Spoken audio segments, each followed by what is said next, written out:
kibr bilan aka uka gaplashmay yursa, bularga jannat harom bo'lib qoladi.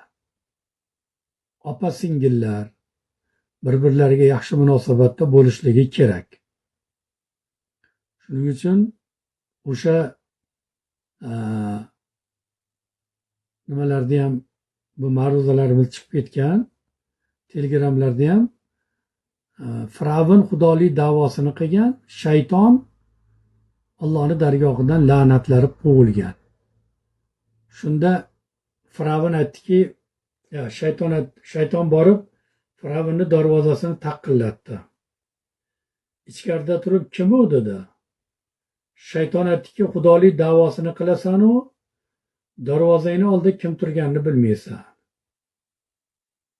Man dedi, kirib bordi, gaplashib turishdi. Firavn aytdiki, ey shayton dedi. Dunyoda sandan ham mandan ham la'natlangan badbaxt odam bormi dedi.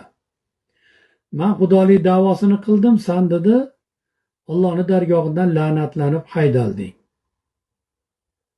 Ikkalamizdan battar iflos odam bormi deganda shayton aytgan ekanki, bor degan ekan.